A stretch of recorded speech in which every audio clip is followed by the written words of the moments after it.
할렐루야. 아멘. 이스라엘이라는 땅을 탐방을 하게 되어지면 가게 되는 곳 중에 한 곳이 회당이라는 곳이 있습니다. 이 회당은 복음서와 사도행전의 배경이 되고 사도 바울이 복음을 전할 때에 회당 중심으로 전했다라고 하는 것도 우리가 잘 알게 됩니다. 이 회당에 가보면 한 곳에 모세의 자리라는 곳이 있습니다. 모세가 설교했던 자리가 아니고 모세의 율법을 강론했던 자리이기 때문에 모세의 자리라고 이름이 붙여져 있습니다. 그 모세의 자리는 우리로 말하면 설교 강단입니다. 우리의 설교 강단은 일반적으로 성도님들이 앉은 곳보다 높지 않습니까? 높아야 잘 보이죠. 거기다가 강대상까지 세워서 말씀을 전하는 것이 일반적입니다만 회당이 있었던 그 당시에 율법을 강론할 때 모세의 자리는 서서 말씀을 전하는 것이 아니라 앉아서 말씀을 전해드렸습니다. 동일하게 앉아서 전하기 때문에 눈높이가 안 맞으니까 당연히 모세의 자리가 높을 수밖에 없겠죠.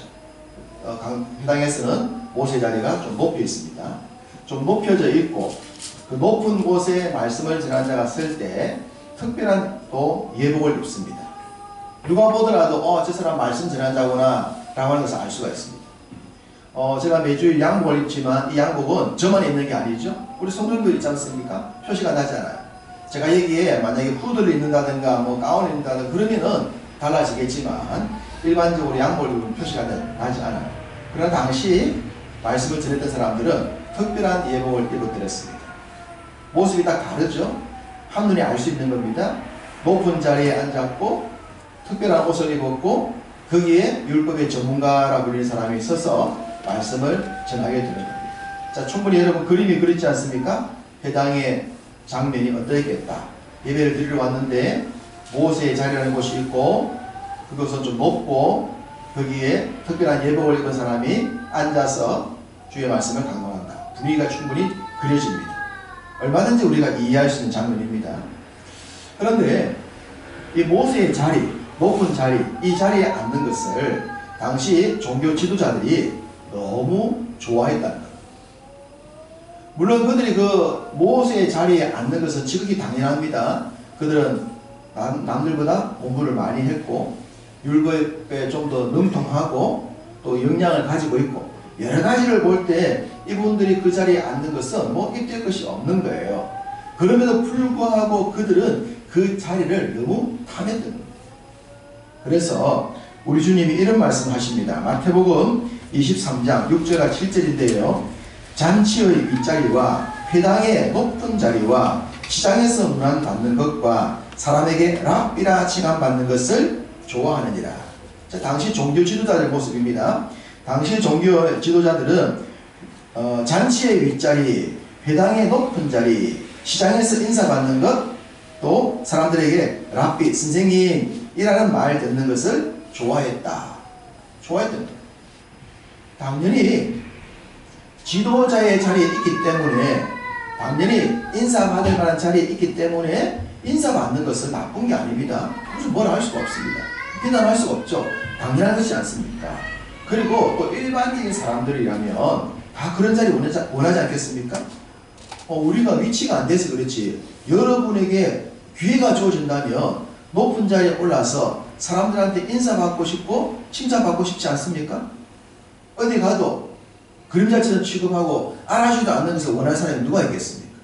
모든 사람이 다 할 수 없어서 못하는 것이지 기회만 주어진다면 높은 자리에 올라서 인사도 받고 사람들한테 대접을 받고 싶은 것이 지극히 당연할 거예요. 이왕이면은 아줌마 소리 듣는 것보다 사장님, 회장님 이런 소리 듣고 싶지 않겠습니까? 어디 갔는데 우리를 부를 때에 회장님 어서 오십시오 이런 말 듣고 싶지 이름도 없는 어떤 직분을 듣고 싶겠습니까? 지극히 당연한 겁니다. 그것을 비난할 사람은 없습니다. 그런데 말씀을 들었듯이 이 자리에 너무 집착했다는 겁니다. 왜 예수님이 그 당시에 이 종교 지도자들에게 이런 말씀을 하시냐 그러면 그들이 그런 자리에 있었음에도 불구하고 그 자리에 너무 집착을 했다고 하는 거예요. 그래서 주님이 그들을 책망하시는 겁니다. 또한 그 당시 종교 지도자들은 겉으로 볼 때는 그래 했지만 정말로 백성들을 위한 참된 지도자의 모습을 보여주지가 못했어요. 만약에 지도자가 백성들을 위해서 모범을 보이고 정말 잘 섬기면 알아서 존경하게 되어 있습니다. 우리가 지금 뭐 대통령이나 정치인들을 보면서 정말 잘하면 왜 우리가 그들 지지 않겠습니까? 표도 주고 칭찬도 하고 좋아도 하겠죠. 그런데 자리만 탐내고 높은 자리에 올라와 있으면서 이득만 취하는 그런 삶을 살면 그들은 어쩔 수 없고 그들 앞에 선다면 우리가 그들에게 욕을 못하겠지만 뒤에서 욕하는 겁니다. 그런 자리에 있는 것이 중요한 것이 아니라 그 자리에서 그 역할을 해야 하는 거예요. 그런데 그 당시에 그들은 그러지 못했다는 겁니다. 그러면 우리 주님은 어떠셨는가? 우리 주님은 어떤 분이셨는가? 우리가 잘 알고 있듯이 주님은 굉장히 높으신 분입니다. 주님은 역량이 대단하신 분입니다. 지상에 있는 어떤 지도자보다 큰 일을 할 수 있는 분입니다. 그렇게 높고 역량이 크신 분이지만 그분은 이 땅에 오실 때에 높은 자리로 오신 것이 아니라 오히려 낮고 천한 자리로 오셨다는 거예요. 원래 높으신 분인데 높은 자리로 오셔야 했는데 그분이 높은 자리로 온다고 해서 이때 사람이 아무도 없었는데 지극히 당연했는데 그 당연한 것을 버리시고 낮고 천한 자리로 오셨다는 겁니다. 그리고 아주 낮은 사람들 곁으로 오셨다는 거예요. 궁궐에 있는 자들 곁으로 가지 않고 낮고 천한 우리 곁으로 와 주셨다는 사실. 만약 이것이 반대했다고 생각해 보십시다. 주님이 낮은 곳에 천한 모습으로 천한 우리들 곁으로 오지 아니하고 높은 곳에 귀족들에게 그들 곁으로 가셨다면 우리는 어떻겠습니까? 우리는 여전히 지금도 소외받은 인생으로서 있는 자들에게 버림받은 삶을 살고 있었을 거예요. 주님이 낮은 자의 모습으로 오셨다는 것, 이것이 얼마나 감사한지 모릅니다. 주님이 어떠신 분이신가? 그분에 대한 말씀 한번 보십시다. 히브리서입니다. 히브리서 1장을 보겠습니다. 신약성경 353쪽입니다.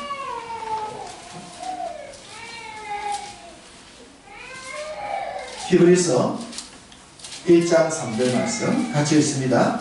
이는 하나님의 영광의 광채시요 그 본체의 형상이시라. 그의 능력의 말씀으로 만물을 붙드시며 죄를 정결하게 하는 일을 하시고 높은 곳에 계신 지극히 크신 이의 우편에 앉으셨느니라. 네. 예수님이 어떤 분입니까? 하나님의 영광의 광채시고 본체의 형상이다. 예수님은 하나님이십니다. 그리고 그의 능력의 말씀으로 만물을 붙드시고 만물을 창조하시고 만물을 지금도 주관하고 계신 분이에요. 죄를 정결하게 하는 구세주가 되시고 높은 곳에 앉아 계시기 때문에 그는 최고로 높으신 분이십니다. 최고로 높으신 분이시고 큰 권력을 가지고 계시고 세상 만물을 주관하시는 구속자 되시는 그 엄청난 분이신데 그분이 우리 곁에 어떻게 오셨다는 겁니까? 낮고 천한 모습 빈약한 우리들 곁으로 와주셨다는 것입니다. 이 사실 한 가지 왜 더 감사하지 않습니까? 이 히브리서 말씀처럼 주님이 어떤 분이신가를 알게 된다면 사실 우리가 충격을 받아야 되는 거예요. 충격을 받아야 돼요. 나를 구원 삼아주시고 나의 주님이 되어주신 그분이 얼마나 놀라우신 분인가를 안다면 우리가 정말 함성해져야 되는 겁니다. 그런 은혜를 받았다는 사실 앞에 충격을 받는 것이 당연한 것입니다. 얼마 전에 대통령께서 부산을 방문하셨어요. 그리고 시장에 가셨죠. 거기에 몇몇 기업의 총수들이 따라 붙었는데 삼성의 이재용 회장도 같이 왔습니다. 시장에서 어묵을 먹고 뭐 떡볶이를 먹었죠. 그때 이재용 회장이 그 어묵을 먹으면서 국물이 너무 맛있다고 국물 좀 더 주세요 이랬던 장면이 있지 않습니까? 이재용 회장이 방문했던 그 어묵집 어떻게 된지 아십니까? 대박 났습니다. 대박이 났습니다. 세계적인 기업이라고도 할 수 있겠지만 우리나라의 큰 기업이죠. 그 기업의 회장이 와서 떡볶이 국물 먹고 갔다고 그래가지고 그 집이 대박이 났단 말입니다. 이 땅에 회장 한 사람이 왔다고 대박이 났다면 천지만물의 주인 되시는 우리 주님이 오셨다면 이 땅이 대박 나지 않겠습니까? 그런데 어떻게 했습니까? 주님이 오셨을 때 그 당시 세상은 어땠냐 말입니다. 오신지도 몰랐어요.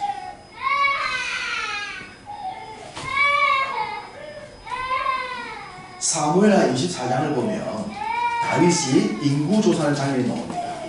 인구조사. 원하지 않는 인구조사를 하죠. 자기의 나라를 좀 위험을 드러내기 위한 하나님께 좋지 못한 일을 합니다. 하나님께 큰 책망을 듣죠. 그리고 하나님께서 큰 벌을 내리시고 난 뒤에 이제 심판이 멈추는데 천사가 아라우나의 타작마당에 서게 돼요. 그 집에 서죠. 거기서 재앙이 멈추는 거예요. 다윗이 그곳에 가서 이제 제사를 드리려고 그러는데 아라우나 사람이 됩니다. 자기 집 마당에 천사가 멈춘 거예요. 그곳에 다윗이 와요. 다윗이 그 아라우나를 보면서 아라우나가 자기 집에 다윗이 오는 걸 보면서 아라우나가 하는 행동을 보면 그 당시 높은 사람에 대한 낮은 사람들이 어떻게 행동하는가를 엿볼 수가 있습니다. 자, 그 장면이 사무엘하 24장에 나오는데요. 한번 보십시다. 사무엘하 24장 20절입니다.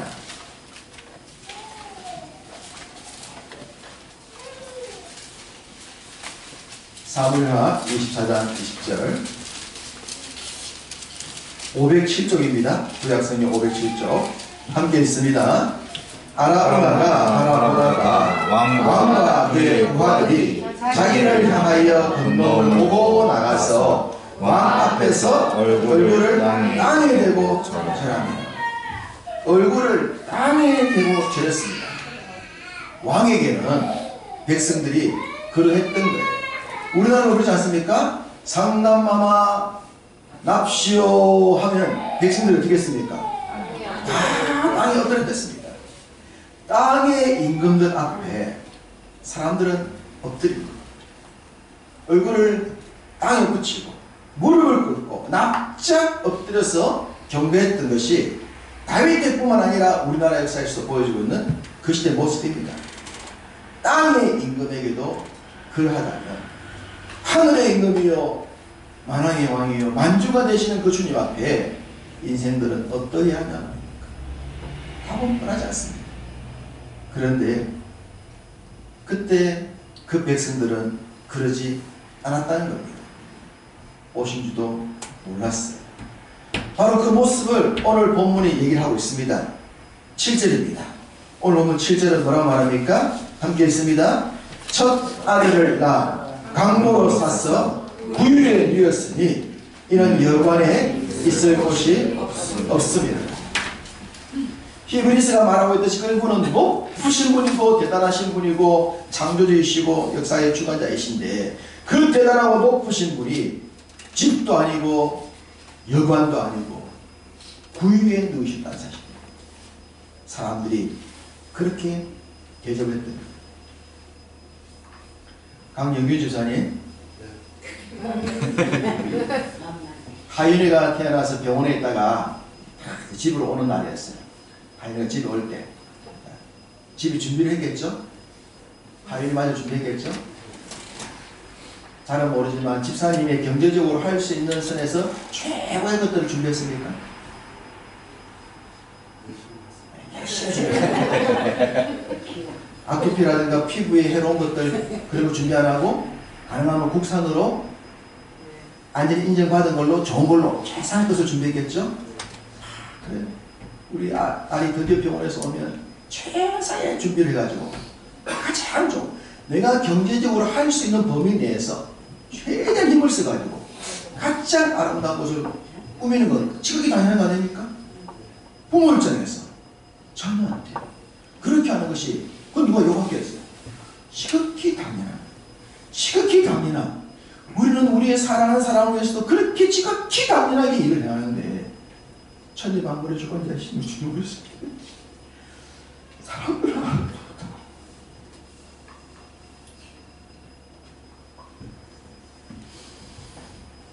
최상의 것은 못 주더라도 최악의 것은 안 드려야 되는데 최악의 장소에 모시는 이런 것은 인간이 행하지 않았어야 되지 않겠습니까?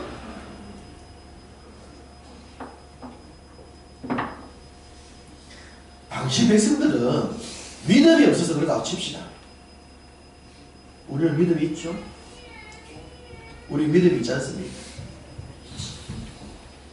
우리에게 믿음이 있다면 우리는 주님을 어떻게 해야 됩니까?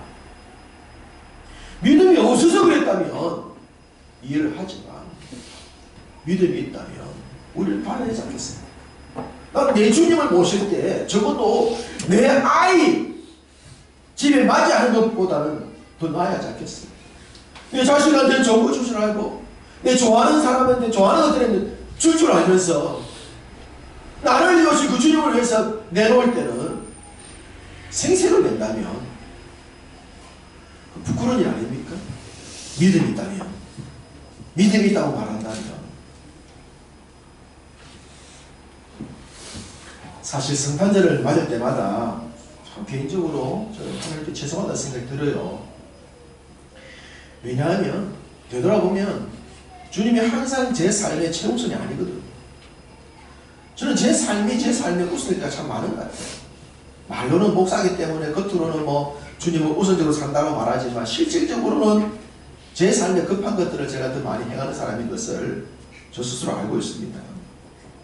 때로는 자식보다 더 소중하게 여기지 못할 때가 있고요. 주님한테 뭐 드린다 그럴 때는 좀 특별할 때만 좀 생생하게 돼서 드릴 때가 있어요. 성탄절에는 특별한 건 드리는 것, 이것이 마치 내가 주님한테 할 수 있는 최상의 것이냐 착각하고 그 정도 드리는 것으로 만족하는 그런 모습이 정말 하나님께 죄송해요. 내 마음이 구유가 되지 않았으면 좋겠다는 생각합니다. 내 마음이 황금자리가 되어야 되는데 내 마음구석에 주님이 여전히 구유에 계신 것이 아닌가 라는 죄송한 마음을 감출 길이 없습니다. 한 보름 전에 제 아들이 결혼을 했습니다. 만약 그 결혼식 날짜에 그 결혼 날에 모숙자가 그 교회에 들어왔다면 저나 주변 사람들이 어떻게 했을까 생각해 보았습니다. 이 좋은 날에 노숙자가 들어왔다면 깜짝 놀래가지고 여기서 왜 이러십니까? 막 한 번 돈 주면서 빨리 나가십시오. 이랬을 것 같아요. 누가가 오늘 본문에 보면 8절 이하에서 목동들에 대한 이야기를 하고 있습니다. 목동들이 예수님의 탄생 자리에 지금 축하하러 와요. 그 당시 목동들이 그랬어요. 그 당시 목동들은 마치 지금 노숙인처럼 가장 천한, 가장 낮은, 가장 볼품없는 사람들이었습니다. 그 잔치 자리에 왔다 그러면 왜 이러십니까? 라는 대우를 받을 수밖에 없었던 목동들이 우리 주님을 축하하고 있습니다. 냄새나는 모습으로. 이 녹자가 들어와서 우리가 막 말리니까 한 번 주고 가주세요 그러니까 왜 이러십니까? 나도 축하하러 왔어. 내가 이전에 우리 송준사한테 도움을 받았는데 내가 얼마 안 되지만 이 축복 내고 나의 결혼식에 참석하겠어 라고 한다면 그 냄새나는 그 사람을 그래도 우리가 환대할 수 있을까? 여기서 이제 그냥 가시죠. 만약에 앉았더라면 축하하러 와서 앉아있다면 그 사람을 누가 인사하고 기쁘게 대할 수 있었을까? 그 당시 목동들이 그랬습니다. 그래서 양을 씻던 목동들이 씻을 수가 있었겠습니까? 며칠을 못 씻을지 모릅니다. 노숙인처럼 냄새가 날 수 있었겠죠. 갑자기 양을 치다가 천사들의 부름을 받고 축하하러 왔으니 선물이 준비가 되었겠습니까? 준비한 것도 없었더랬습니다. 냄새나고 볼품없고 환영받을 수 없는, 축하받을 수 없는 그런 목동들이 우리 주님의 그 탄생 자리에 축하하게 보러 온 거예요. 그리고 우리 주님께서는 바로 그들의 축하를 받으셨다는 사실입니다. 있는 자들의 축하를 받은 것이 아니라 가장 더럽다고 여기시는 그 어느 누구도 받아들일 수 없는 그 목동들의 축하를 주님이 받으셨고 누가는 바로 그들에 대한 기록을 성경에 남겨놓았습니다. 부자들의 축하 기록을 남겨둔 것이 아니라 그 목동들의 축하 기록을 성경에 기록해두고 있습니다. 주님이 무엇을 기뻐하시는가를 알 수 있지 않습니까? 우리가 주 앞에 이 성탄 예배를, 감사 예배를 드리는 것은 마음입니다. 내 마음의 중심이 주님께 통해야 됩니다. 어저께 예배드리고 오늘 또 예배드리기 때문에 부담이 좀 될 수가 있을 것인데, 어제 밥 먹는 자리에서 우리 이순혜 목사님 그러시더라고요. 오늘 13만짜리 일당 2단짜리가 있는데 일하러 가야 되는데 내가 13만 때문에 예배자를 포기했다고.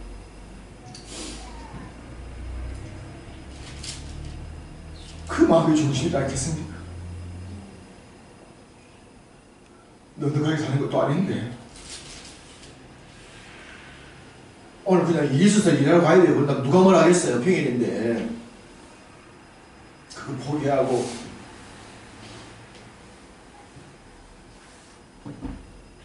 이런 자리에 나오는 것이 저희들이 기뻐하는 마음이지 않겠습니까? 제가 속으로 그런 생각을 했습니다. 이순혜 목사님은 교회 가줘야 된다. 교회가 일당 줘야지 당연히 사람은 어떻게 속으로 그렇게 생각했습니다. 동방 박사들은 황금과 유황과 모략이라고 하는 최고의 선물을 가져왔습니다.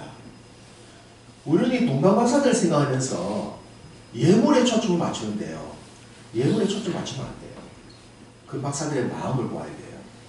적어도 박사들이 6개월 정도의 먼 여행을 해서 주님을 찾아오거든요. 그 먼 거리를 경배하겠다는 이유 하나 때문에 찾아왔던 거기에 우리가 마음을 놓치면 안 됩니다. 목동들이 들에서 목양하다가 그 냄새나는 모습으로 기쁜 마음으로 찾아가서 찬송하면서 섬겼던 그 모습을 기억해야 됩니다. 마음이 중요합니다. 우리가 하나님께 드릴 수 있는 것이 뭐 얼마가 되겠습니까? 우리는 가진 것이 한계가 있잖아요. 그렇기 때문에 우리가 얼마를 드리냐가 중요한 것이 아니라 우리 마음이 어떻게 주 앞에 드리시는가가 중요한 줄로 믿습니다. 그 중심을 주님이 받으실 수 있도록 우리의 온 마음을 드렸으면 좋겠습니다. 우리 주님은 정말 위대하신 분이고 높으신 분이시지만 그분은 아기의 모습으로 오셨어요. 낮은 자의 모습으로 오셨어요. 낮은 자리로 오셨어요. 빛을 한 자의 곁으로 와주셨어요. 그분이 그렇게 오셨기 때문에 우리가 다 살아난 것 아닙니까? 그분 때문에 지금 우리가 이렇게 예배하고 있는 것 아닙니까? 그것만 생각해도 감사가 되는 줄로 믿습니다. 우리는 값으로 감당할 수 없는 은혜를 받았기 때문에 우리가 주 앞에 드릴 수 있는 것은 정말 보잘것이 없어요. 그러나 그런 것도 또 주님이 기뻐하시는 거죠. 그러니까 우리가 얼마나 감사해요. 이런 것도까지 기뻐하시고 이런 감사까지 기뻐하시니까 우리가 황송하지 않습니까? 이것이 주님의 또 은총의 복인 줄 믿습니다. 우리의 남은 삶은 그렇게 이제 많지 않습니다. 우리 젊은이도 있습니다만 우리 대부분의 성도님들은 살아온 날보다 살아갈 날이 짧은 사람들이에요. 그렇기 때문에 우리의 남은 삶을 어떻게 살 것인가는 굉장히 중요한 겁니다.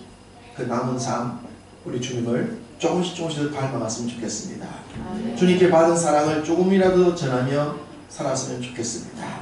주님이 이 세상에 빛이 되어 주셨듯이 우리도 우리 삶에 작은 빛이 되어서 우리 주변을 조금이라도 밝힐 수 있다면 그것이 이 땅에 오신 주님의 뜻을 이루어드리는 것이 되지 않겠습니까? 이 땅에 우리 곁으로 와주신 주님을 생각하고 우리도 우리 곁에 낮은 곳으로 나갈 수 있는, 그래서 주의 빛을 전하며 살 수 있는 우리 모두가 되시기를 주님의 이름으로 축복합니다. 아멘.